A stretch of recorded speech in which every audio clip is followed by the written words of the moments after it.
Good afternoon and welcome back to Trading Options Network. Oh, today's a fun, exciting day. But before we go ahead and get into anything, as always, we have to go ahead and get our disclaimer out of the way. So everything we discuss today is solely my opinion, not the opinion of Trading Options Network. That being said, do with the information what you will, but take responsibility for your actions. Also, be sure to like, follow, or subscribe on your favorite social media platform to stay up to date with everything that is Trading Options Network. That being said, if you follow my social medias, you would have known a couple weeks ago that TDS was a stock of the day. And sure enough, we did go ahead and open up a position in TDS shortly thereafter. And what happened today? Well, I don't know, just a little bit of a jump here. And as soon as that was going on, I put on a trail stop. So if you are a member, you are obviously getting my, I should say, a platinum member. You are getting my trade alerts, and you would have known that I had put on a trail stop for this particular position that we had open. And you know what? You would not have sold it at the very top because of the trail stop, but you would have closed it pretty close to that top.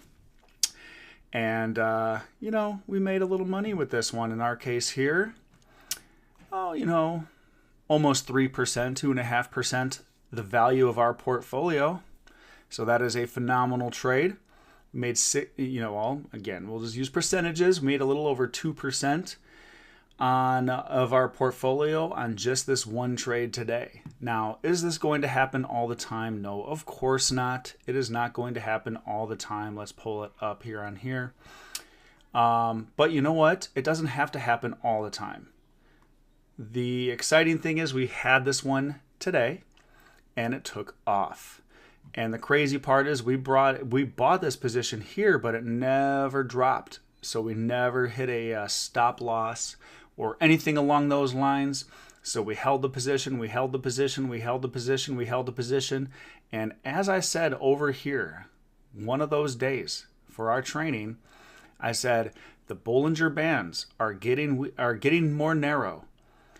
And it is do or die for this stock. Either it is going to start moving up or it's going to start moving down.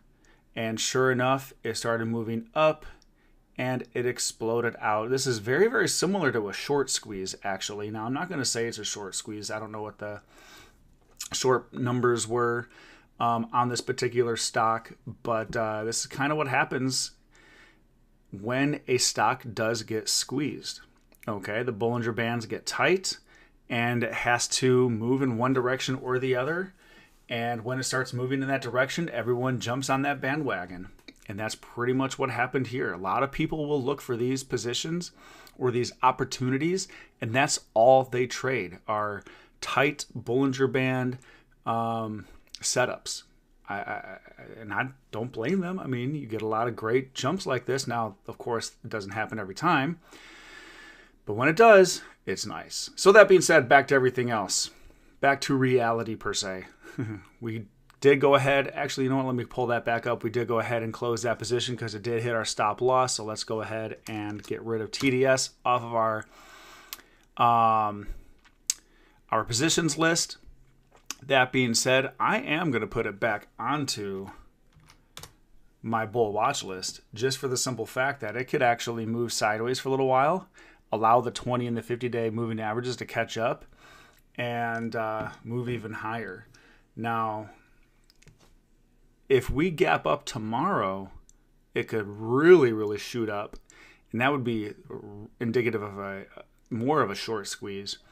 But, we are traders. We are not gamblers, okay?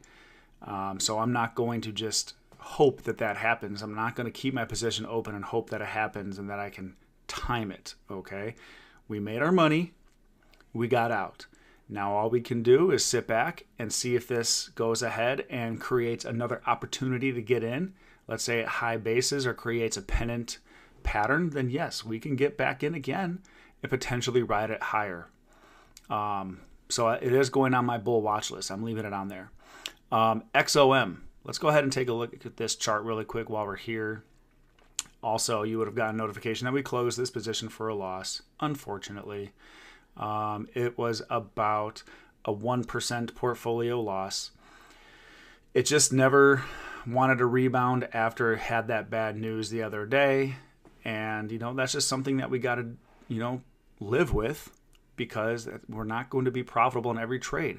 Sometimes when you think you have a nice position open, which I thought we were looking really good up on this day, and then the next day we had the bad news that came out, and it kind of burned us a little bit. And it was looking good up until today when it gapped down. Actually, I wouldn't even say it gapped down. It pretty much opened up where it closed yesterday. Let's just kind of zoom in a little bit.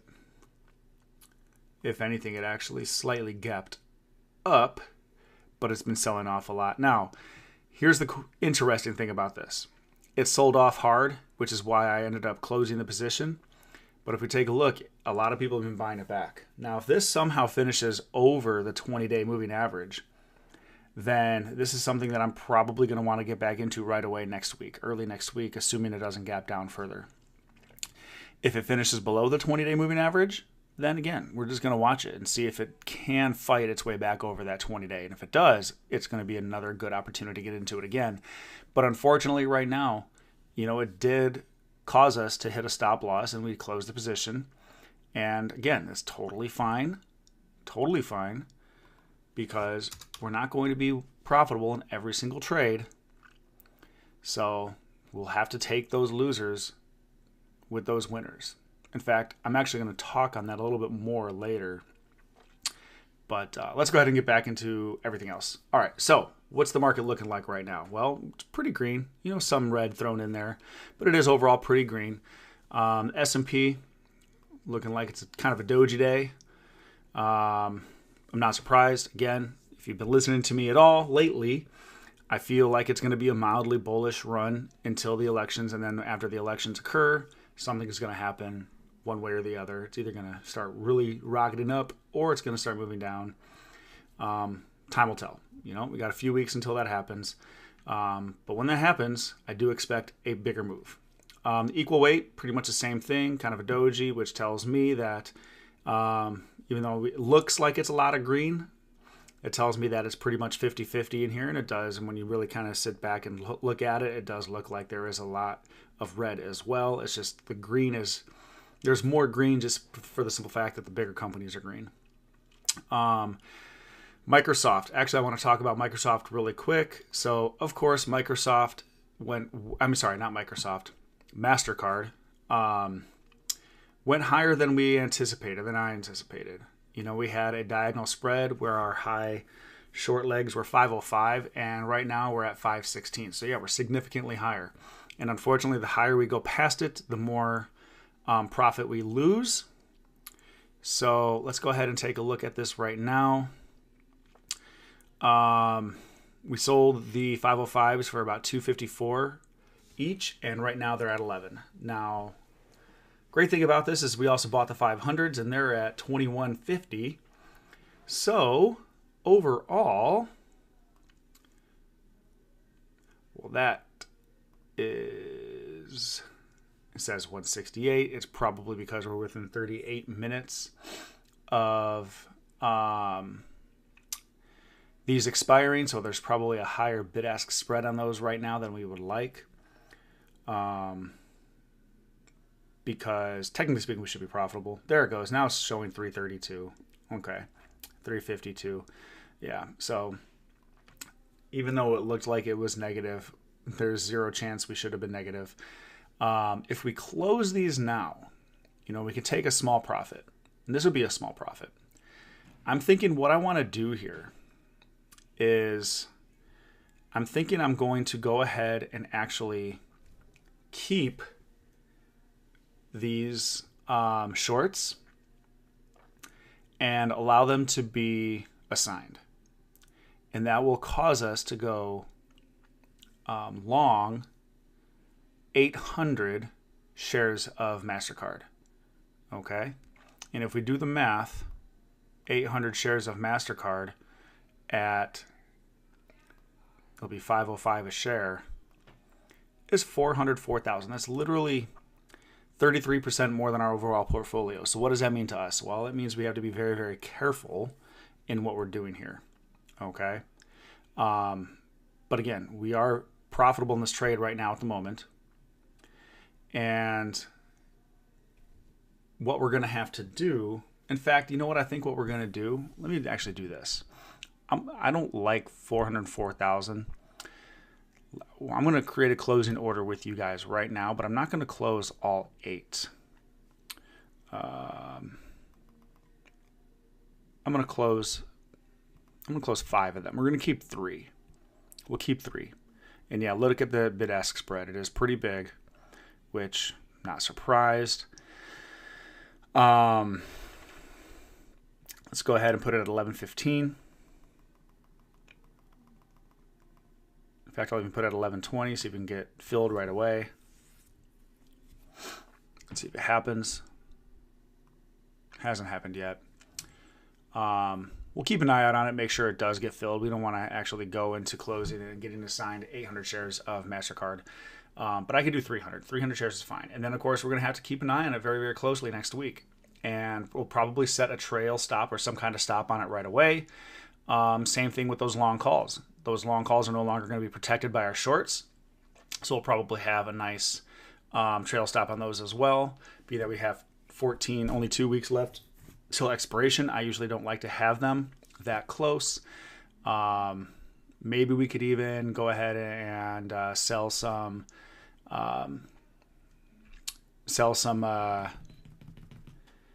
options contracts on Monday, possibly 11 if we have 300 shares. I'm sorry, we'll have 300 shares. What did I say? 6 or 5 or 6? Now I can't even remember what I did. 5.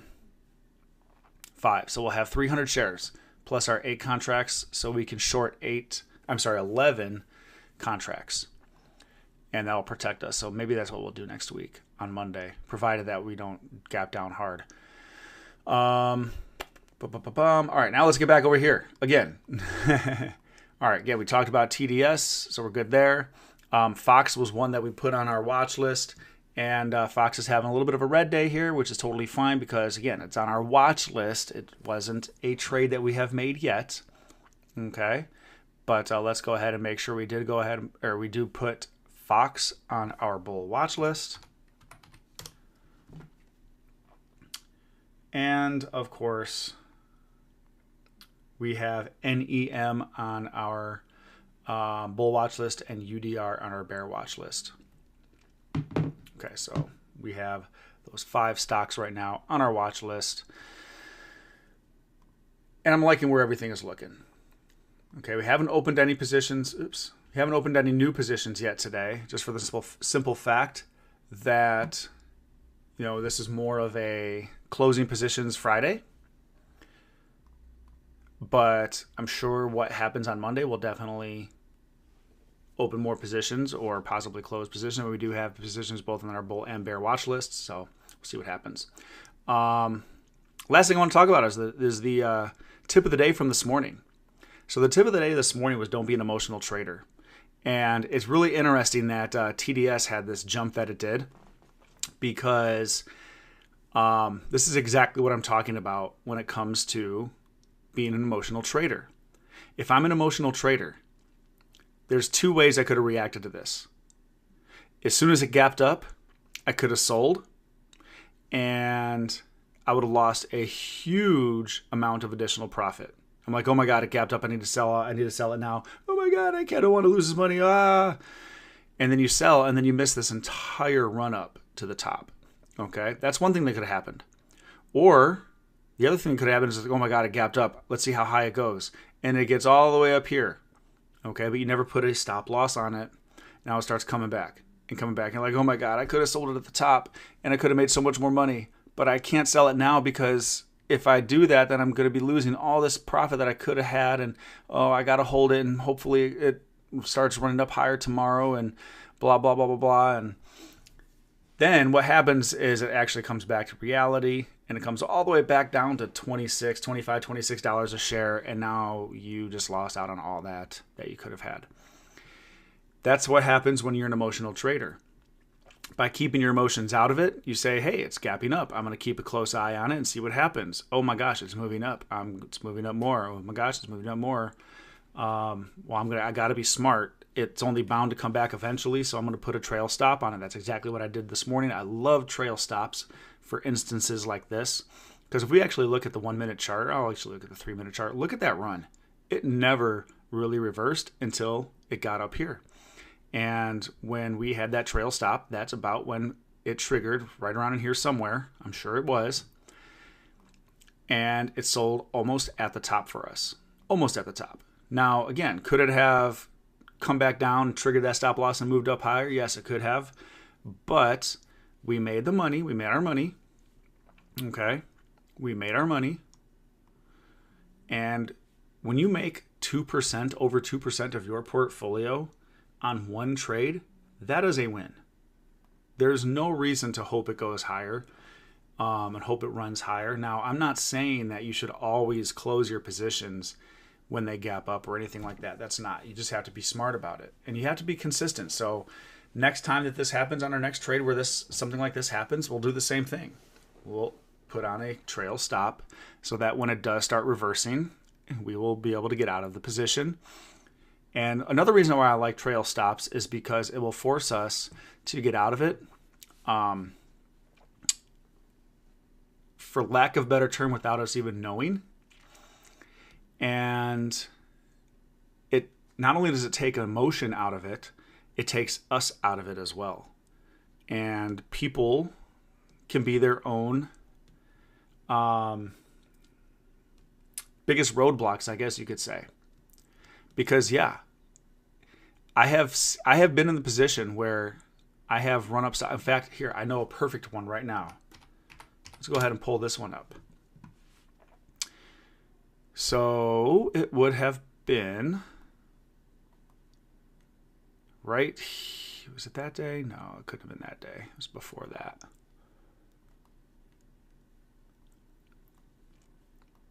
Right here. This day. Look what happened. I had this stock and it shot way up high, over $8. I think $8.40 was its high, I think. $8.14, sorry. $8.14 was the high. I didn't put a trail stop on because I wanted to go up even higher. I'm like, oh my God, it's short squeezing. And I never put on any kind of stop loss on it, trail stop or stop loss or anything. And then the next day it gaps up. I'm like, oh, thank God. It's going to go back up more. And did it do that? No, it absolutely sold off completely. And guess where I ended up selling? I ended up selling it on one of these days. And I missed out on literally tens of thousands of dollars because I let my emotions get into it. I thought I knew what more than the actual market itself. And that was a very, very tough pill to swallow, but it was a lesson learned. It was a very expensive lesson learned. In fact, it was actually a 6-figure lesson learned. But it is what it is. I didn't let that deter me.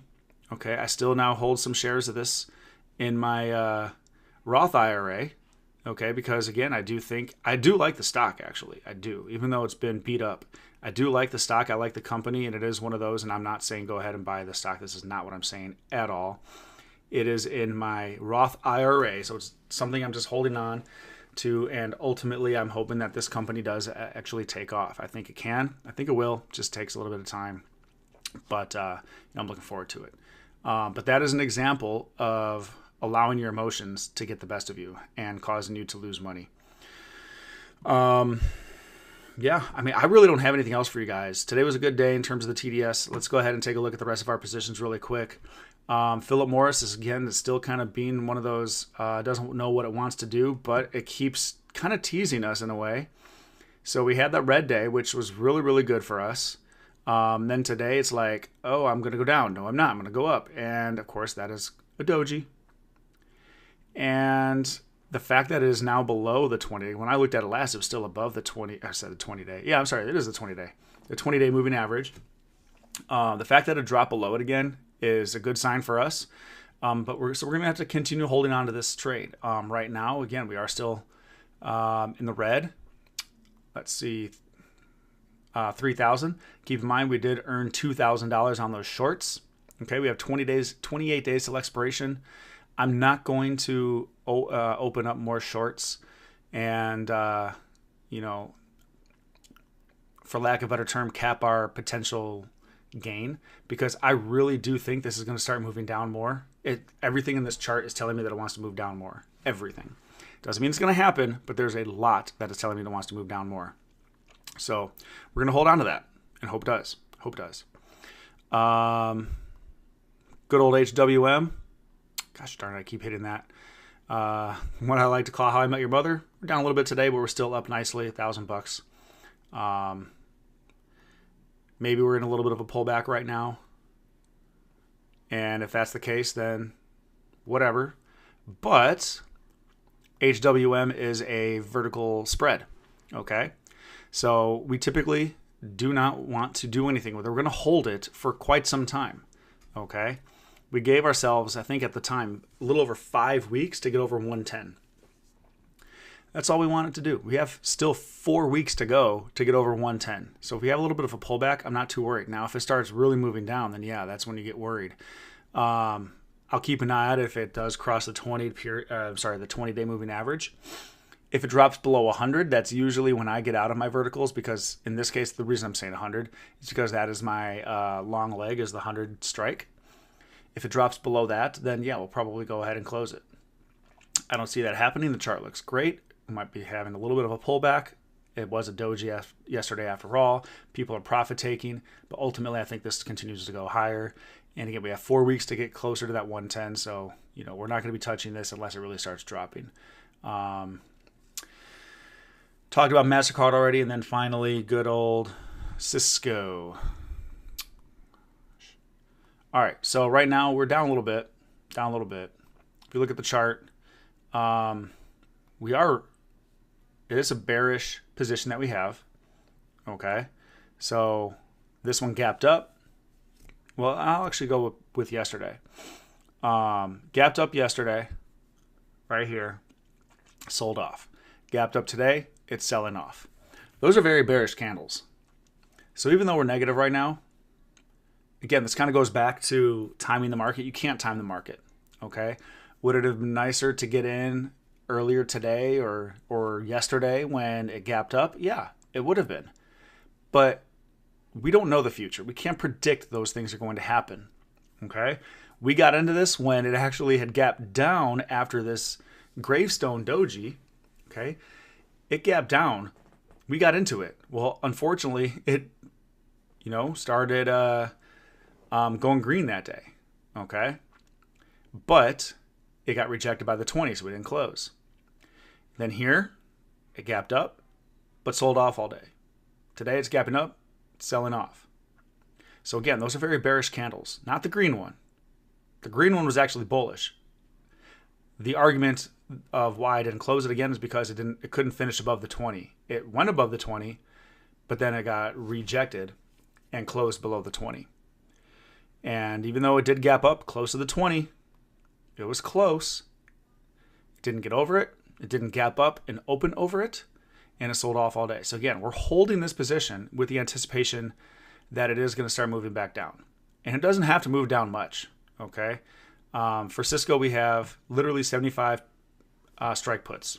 Straight puts. Does not have to move down much. We're only 24 cents away from the mark. It's not a lot at all. Not a lot at all. I mean, if we get down, this one gets down to, it was a strike was 75, yeah. Strike was 75. If we get down to 74, okay, I guarantee we're going to have a nice profit there. Right now it's sitting at 75.44.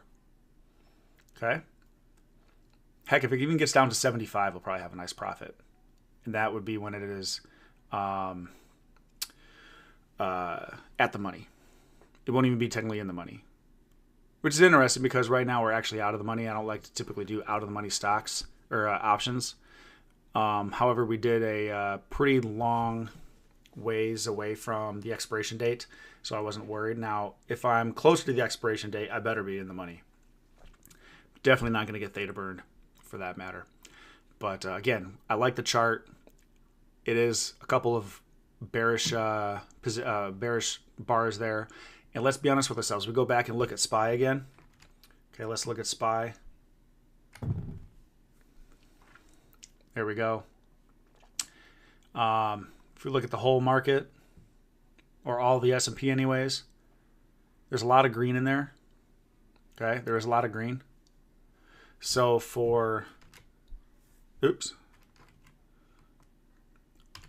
there we go. For this to be as red as it is, that's another bearish sign. Okay, CCI is below zero. It's still negative. The only thing that we could argue for possibly going up higher is the MACD. Looks like the MACD wants to cross the, gosh, why can't I think of what this line is called? I'm not too worried about it, what the lines are called. But the blue line is looking like it wants to cross over the yellow. But let's look what happened here. It crossed over it very, very briefly and came right back down and really sold off hard. That could very easily happen again here. I would definitely not consider this any kind of divergence in any way, because we were here. Here's where the MACD was. And then the next pivot, next low, it was a lower on MACD. Okay, now we could argue here we have some bullish divergence, I should say, because we were lower here than we were here on the chart, but the CCI was higher here than it was there. And, it did rally pretty nicely there. But again, overall, I think this does go down a little bit more. We'll see what happens. Okay, see what happens. But again, I don't really have anything else for you. I hope you guys learned something today. Kudos to those of you who had that TDS position open. I'm glad you made some money. Hoping you made some money. Hope you're still not holding on to it. And if you are, I hope for your sake it does move up higher on Monday. But I'm not willing to make that risk. So that being said, hope you guys learned something. Have a great, great weekend. And I will talk to you guys on Monday.